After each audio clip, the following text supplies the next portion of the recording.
Bukti yang baik dari kekudusan adalah penguasaan lidah. Alkitab berkata orang yang dapat mengekang lidahnya adalah orang yang sempurna. Yakobus 3 ayat 2, sebab kita semua bersalah di dalam banyak hal, barang siapa yang tidak bersalah dalam perkataannya, ia adalah orang sempurna, yang dapat juga mengendalikan seluruh tubuhnya.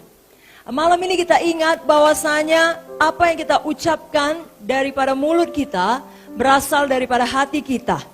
Jadi kalau hati kita penuh dengan firman, yang kita ucapkan juga adalah firman Tuhan. Kalau hati kita penuh dengan zoe, penuh dengan kehidupan Tuhan, maka perkataan kita, lidah kita juga membawa kehidupan. Bukan membawa penghakiman ataupun hal-hal yang meruntuhkan iman seseorang. Tuhan tidak akan membebaskan kita dari suatu situasi atau persoalan kita sebelum kita mengubah perkataan kita. Amsal 18 ayat 21 mengatakan, hidup dan mati dikuasai oleh lidah. Siapa yang suka menggemakannya akan memakan buahnya. Jadi apabila kita mau keadaan kita berubah, maka perkataan kita harus berubah. Mazmur 50 ayat 23 mengatakan, siapa yang mempersembahkan syukur sebagai korban, ia memuliakan aku. Siapa yang jujur jalannya, keselamatan yang dari Allah akan kuperlihatkan kepadanya. Dalam terjemahan King James Version dikatakan di sini, siapa yang jujur jalannya adalah siapa yang mengatur perkataannya dengan benar. Maka aku akan menunjukkan keselamatan yang daripada aku kepadanya. Jadi kerap kali yang menghalangi kuasa atau mujizat Tuhan dinyatakan dalam kehidupan kita adalah perkataan kita sendiri. Kita terjerat di dalam ucapan kita. Malam ini kita melihat ada beberapa keadaan yang membutuhkan penguasaan lidah supaya kita berjaga-jaga. Amin Bapak Ibu Saudara. Yang pertama mengenai hal menyimpan rahasia. Seorang yang suka bergosip, sebaliknya dari menyimpan rahasia, dia akan membuka rahasia. Amsal 11 ayat 13, siapa mengumpat, membuka rahasia, tetapi siapa yang setia menutupi perkara.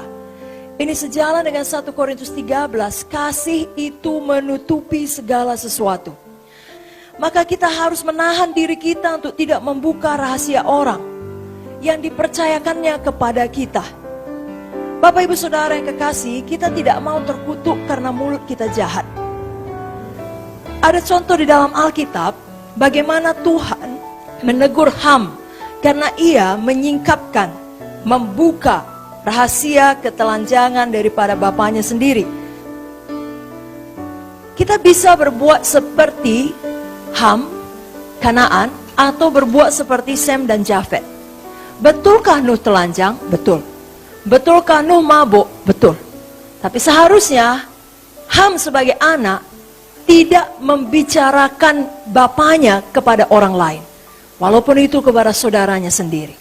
Sem dan Jafet ketika mengetahui fakta akan kekurangan Nuh, akan kesalahan Nuh, bahkan akan dosa Nuh, dia tidak ada bicara apapun, justru dia tutupi. Dia ambil tindakan untuk menyelamatkan muka ayahnya. Bapak Ibu Saudara, inilah yang harus kita lakukan. Amin saudara. Mari malam ini kita tetapkan hati, kita mau seperti Sem, kita mau seperti Jafet. Kasih yang menutupi segalanya. Kita tidak mau seperti Ham, yang tidak menjadi bagian dari solusi, justru membuat persoalan baru. Menyampaikannya ke sana dan kemari. Kita tetapkan hati, kita punya Zoe. Dan Zoe lah yang kita ucapkan dari mulut kita.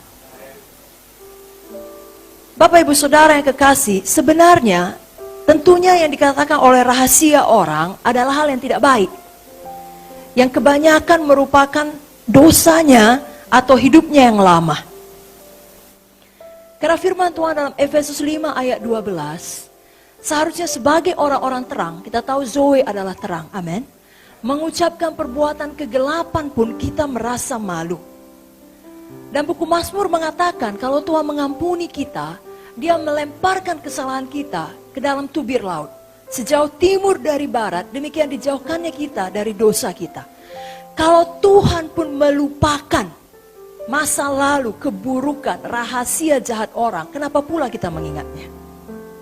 Amin, saudara? Amin.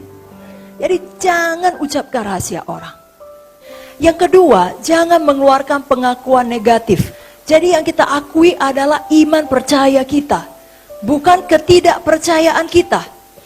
Kenapa? Karena pada waktu kita ucapkan ketidakpercayaan kita, itu akan sangat mempengaruhi orang lain. Mempengaruhi keluarga saudara, mempengaruhi pelayan saudara, mempengaruhi jemaat saudara. Kalau saudara belum mampu mengeluarkan pengakuan iman untuk satu situasi yang sulit, saudara tutup mulut saja. Dan masuk ke dalam ruang doa. Kemudian isi hati dengan firman, sampai kita mendapatkan jawaban untuk persoalan tersebut. Amin, saudaraku. Tentunya kita ingat kisah daripada 12 pengintai.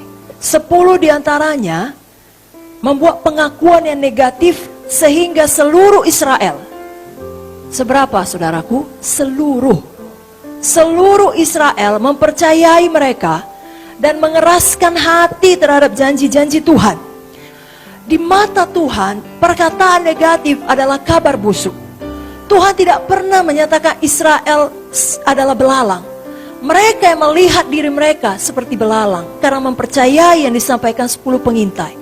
Saudaraku, dimanapun saudara ditempatkan, Tuhan melihat tanah saudara, Tuhan melihat kota saudara, kampung saudara sebagai satu tempat yang subur di mana saudara bisa berbuah. Jangan pernah ucapkan pengakuan yang negatif. Saudaraku, saudara punya Zoe yang lebih besar dari semua keadaan di mana Tuhan menempatkan saudara. Saudara telah diperlengkapi Tuhan lebih daripada cukup untuk mengatasi semuanya itu dan keluar sebagai pemenang.